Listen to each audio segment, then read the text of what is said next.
स्वागत है आपका नवोदय टाइम्स पंजाब केसरी में। आप देख रहे हैं मॉर्निंग बुलेटिन और देश प्रदेश की तमाम खबरों से हम आपको अवगत करवाने वाले हैं। हालांकि मौसम को लेकर अलर्ट जारी किया गया है, ये जानकारी देंगे किन राज्यों में बारिश होगी और कहां हीट वेव को लेकर अलर्ट जारी हुआ है। दूसरी बड़ी बात, राहुल गांधी के दौरे से जुड़ी करेंगे। एक दफा फिर बिहार जा रहे हैं, ये 5 महीनों में इनका चौथा दौरा है। आखिरकार वजह क्या है, बार बार राहुल गांधी बिहार क्यों जा रहे हैं, क्या मकसद है यहाँ कांग्रेस का, जानकारी आप तक पहुंचाने वाले हैं। चलती बस में आग लग गई है, लखनऊ में हादसा पेश आया है, 5 लोगों की मौत हो गई है। बारीकी से ये जानकारी भी आप तक पहुंचाने वाले हैं। तो चलिए शुरुआत करते हैं मौसम से ही, क्योंकि 20 राज्यों में बारिश को लेकर आसार जताए गए हैं। इसमें तमिलनाडु, केरल, आंध्र प्रदेश, अरुणाचल प्रदेश, सिक्किम, हिमाचल प्रदेश सहित ये 20 राज्य हैं जहां तेज हवाएं चलेंगी। बारिश को लेकर अलर्ट जारी किया गया है अगले 2 दिनों के लिए और प्रति घंटा 60 किलोमीटर की रफ्तार से हवाएं चलने वाली है, ये मौसम विभाग का कहना है। दूसरी ओर राजस्थान, उत्तर प्रदेश और बिहार में हीट वेव को लेकर अलर्ट जारी किया गया है। यहाँ उत्तर प्रदेश के 19 जिलों में और बिहार के 23 जिलों में अगले 2 दिन तक हीट वेव का अलर्ट जारी हुआ है। लू का सामना लोगों को करना पड़ सकता है। हालांकि दिल्ली में भी यही हालात बने रहेंगे। पिछले कल दिल्ली, उत्तर प्रदेश और बिहार की जानकारी दे तो अधिकतम 44 डिग्री तापमान दर्ज किया गया है। चलेंगे अगली बड़ी खबर की ओर, जो कि लखनऊ में पेश आई है। चलती बस में आग लग गई। सुबह के समय 5 बजे आज ये घटना पेश आई है।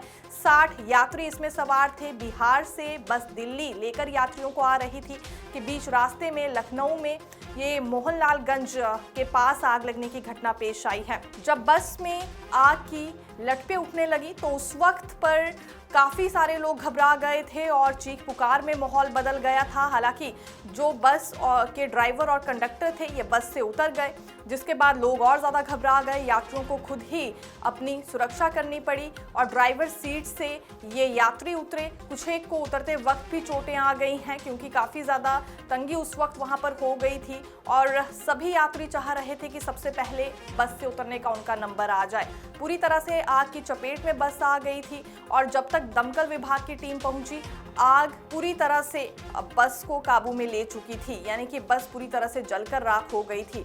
हालांकि जब दमकल विभाग की टीम पहुंची तो 30 मिनट के भीतर ही आग में काबू पा लिया गया। वो इसलिए क्योंकि बस का अधिकतर हिस्सा वैसे ही जलकर राख हो गया था, लेकिन ड्राइवर कंडक्टर फौरन ही बस से भाग गए, ये करने की बजाय कि यात्रियों को सुरक्षित पहले उतारते। ये देखकर यात्री और ज्यादा सहम गए थे। हादसा काफी बड़ा है, 5 लोगों की मौत हो गई है। दर्दनाक मौत इसे कहना चाहेंगे। 2 महिलाएं इसमें बताई जा रही हैं, 2 बच्चे भी इसमें शामिल हैं और 1 पुरुष की मौत हुई है। चलेंगे अगली जानकारी की ओर और ये कांग्रेस नेता राहुल गांधी से जुड़ी है। दरअसल राहुल गांधी आज फिर बिहार जा रहे हैं। 5 महीने में उनका ये चौथा दौरा है। तो यहाँ से ये मायने निकाले जा रहे हैं कि बिहार के चुनाव की तैयारी तो कांग्रेस की ओर से पहले ही शुरू हो चुकी है। दरअसल ये 2 जगहों पर आज जाएंगे बिहार में, एक दरभंगा में और दूसरा पटना में। पटना में इनकी ओर से फिल्म देखी जाएगी। यह फिल्म ज्योतिबा फूले के संघर्ष पर आधारित है। हालांकि इससे पहले राहुल गांधी दरभंगा जाने वाले हैं, जहां उनकी ओर से संवाद किया जाएगा छात्रों के साथ। ये छात्र दलित और अल्पसंख्यक समाज के बताए जा रहे हैं। अंबेडकर कल्याण छात्रावास में दरभंगा में, क्योंकि राहुल गांधी जाने वाले हैं और वहां शिक्षा को लेकर एक संवाद कार्यक्रम रखा गया है। इसका नाम है शिक्षा न्याय संवाद। इस बारे में छात्रों से फीडबैक राहुल गांधी लेने वाले हैं और ये भी माना जा रहा है कि इस बार के चुनाव में ये मैनिफेस्टो का हिस्सा कांग्रेस की तरफ से रहने वाला है। दरअसल इसमें शिक्षा को लेकर कमियां कांग्रेस की ओर से उजागर की जाएंगी, ये भी खबर सामने आई है। देखिए, लगातार तुर्की के साथ भी अब भारत का गतिरोध बढ़ता जा रहा है। इस बीच विवाद छिड़ गया है और व्यापारियों ने तो पिछले कल ही ऐलान कर दिया था कि ना तो तुर्की का सेब खरीदेंगे, ना वहां पर घूमने जाएंगे। लेकिन जवाहरलाल नेशनल यूनिवर्सिटी ने भी अपना करार तुर्की से खत्म कर दिया है। तुर्की की एक यूनिवर्सिटी के साथ जो करार हुआ था जेएनयू का, उसे खत्म कर दिया गया है। जेएनयू ने हवाला दिया है। यहाँ पर देखिए, जेएनयू की ओर से हवाला दिया गया है कि नेशन फर्स्ट को वो भी फॉलो करते हैं और भारत के साथ खड़े रहेंगे। ऐसे में कोई भी करार उन्हें तुर्की के साथ नहीं चाहिए। पिछले कल व्यापारियों ने ये पहले ही ऐलान कर दिया था कि ना घूमने जाएंगे, ना किसी वस्तु को तुर्की से यहाँ लेने वाले हैं। कोई भी वस्तु ना खरीदी जाएगी, ना ही तुर्की की इस्तेमाल की जाएगी, क्योंकि ये भारत सरकार की ओर से भी जानकारी आई है और भारतीय सेना ने भी पहले ही अपडेट दे दी थी कि जो मिसाइल और ड्रोन इस्तेमाल किए गए हैं पाकिस्तान की ओर से वो तुर्की से ही उन्हें मिले थे, यानी कि तुर्की से उन्होंने खरीदे थे। तो जो देश पाकिस्तान का साथ देगा उसे ऐसा ही विरोध और गतिरोध भारत के साथ झेलना पड़ेगा। एक बड़ी कामयाबी भारतीय सेना को मिली है। दरअसल ये भारतीय सेना ने ही अपडेट दी है कि सबसे पहले उन पर संदिग्ध कैडर्स की ओर से हमला किया गया, लेकिन इसी बीच 10 कैडर मार गिराए हैं भारतीय सेना ने। इतना ही नहीं, हरियाणा पुलिस ने एक पाकिस्तानी जासूस को पकड़ा है जो कि व्हाट्सएप पर भारत की खुफिया जानकारी पाकिस्तान तक पहुंचा रहा था।